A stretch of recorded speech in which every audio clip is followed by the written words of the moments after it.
اعوذ باللہ من الشیطان الرجیم بسم اللہ الرحمن الرحیم وقال الذی اشتراه من مصر لامرأته اکرمی مثواه عسى ان ينفعنا او نتخذه ولدا وكذلك مكنا ليوسف في الارض ولنعلمه من تاويل الاحاديث والله غالب على امره۔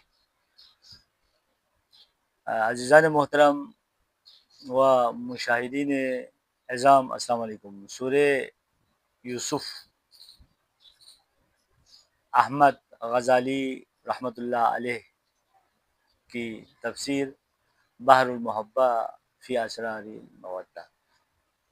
ہمارے سلسلے گفتگو اس نقطے پہ ہے جب حضرت یوسف علیہ السلام مصر پہنچے اور بازار عبد یعنی سوق غلامان، وہ بازار، وہ منڈی جہاں مختلف ممالک سے لائے ہوئے غلاموں کنیزوں کی لین دین ہوتا تھا، خلاف معمول، خلاف توقع آج پوری مصر، مرد و زن، امیر و غریب، سرکاری عہدیدار، عوامی نمائندے، حتیٰ پہلی بار عزیز مصر خود جلوہ افروز ہے، ایک ہستی کے گرد یہ گھوم رہا ہے، وہ ہے یوسف کے گرد ہے۔ باقی غلاموں کی لین دین کے تو ذکر ہی نہیں ہے، کسی کی توجہ بھی نہیں ہے۔ سب کی توجہ، سب کی ہدف، سب کی ارمان، سب کی خواہش یہ ہے کہ یوسف کی خریداروں میں میرا نام بھی ہو، یوسف کی دیدار کرنے والوں میں میرا نام بھی ہو، اور جمال یوسف سے میں متاثر ہوں۔ اب کنعان، جہاں حضرت یوسف کی ولادت ہوئی، جہاں آپ نے اپنے بچپن گزارا، اس مدت میں کوئی بھی تماشا تو نہیں لگا تھا یوسف کو دیکھنے کے لیے۔ ایک عادی حالت تھی، ایک نارمل حالت تھی۔ یہ سارے ہو گیا مصر میں، کیوں؟ جب نبی کی نبوت کا جلوہ گر ہوا، جلوہ ہوا، نور الہی متجلی ہوئے، ظہور ہوئے، بروز ہوئے، تو جب حضرت یوسف کو خریدا عزیز مصر نے، کس حیثیت سے خریدا؟ ایک غلام کی حیثیت سے۔ ہمارے معاشرے میں غریبوں کی کیا اوقات ہے، ہمارے معاشرے میں بے نواؤں کی کیا اوقات ہے، ہمارے معاشرے میں یتیم و یتامہ کی کیا حیثیت ہے، ہمارے معاشرے میں غریب ملاؤں کی کیا حیثیت ہے، ہمارے معاشرے میں رنگ و جمال کو حیثیت ہے، مال و دولت کو حیثیت ہے، اقتدار و دبدبہ و حشمت کو حیثیت ہے۔ یہ کوئی بھی چیز یوسف کے پاس نہیں تھا، لیکن سب کی نگاہ یوسف کی طرف تھا، اور یوسف کنعان سے چلا غلام کی شکل میں، پہنچے مصر۔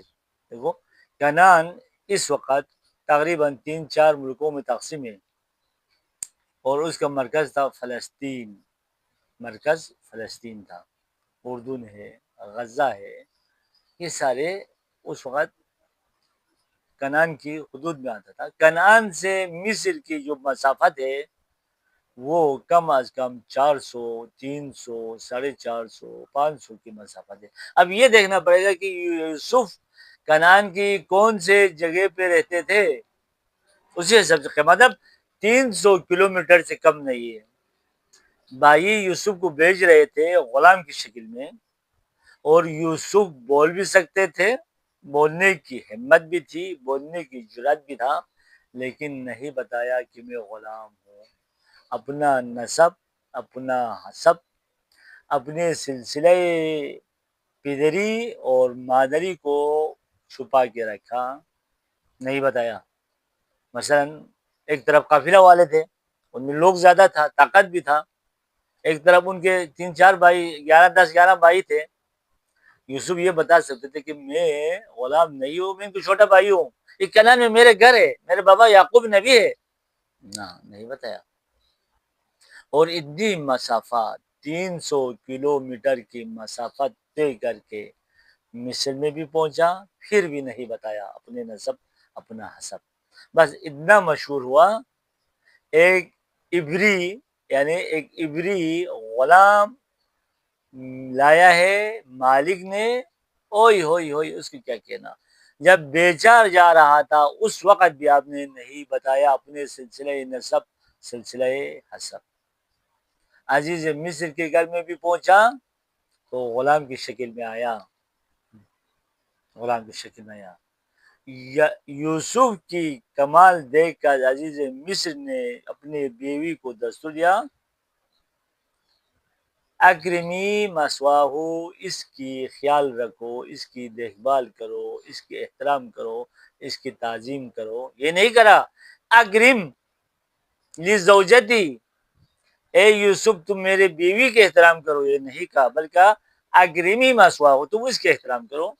جب امن ملا، ایک عزیز مصر پشت پہ کھڑا ہے، ایک طاقت، دبدبا، یعنی سیکنڈ سپر پاور فی بلدت مصر، مصر میں دوسرا سپر پاور ہے، وہ یوسف کے پشت پناہ پہ ہے. پھر بھی یوسف نے عزیز مصر سے باقی سب کچھ بتا دیا، علم بتا دیا، مجھے سکھایا، یہ ہوا وہ، لیکن میرے بابا اور سلسلہ نسب کو بیان نہیں کیا. اتنے سال رہے یوسف عزیز مصر کے گھر میں، زندان میں رہے اتنے سال. زندان کے بعد رہائی ملی اور خود بادشاہ نے یوسف کو اپنے سب سے معتمد مشیر خاص، وزیر خزانہ، یعنی اس وقت ہم کہتے تھے وزیر کشاورز، یہ بنا دیا.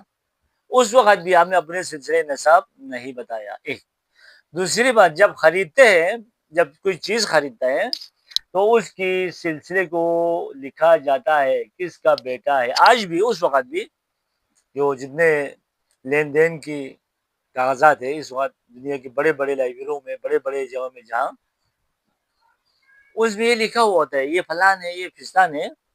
ادھر بھی یوسف کی کوئی والد کا ذکر نہیں ہے.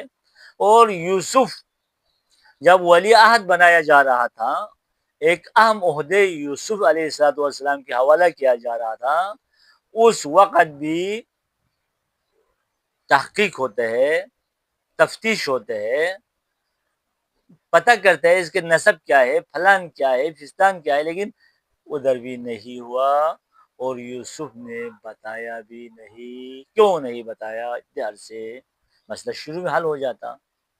اور دوسری طرف مصر میں جو بت پرستی کا عروج تھا، معبدین تھے، ان لوگوں نے تنگ کیا، بہت تنگ کیا، لیکن یوسف نے کبھی گلہ شکوہ نہیں کیا. کیوں نہیں کیا؟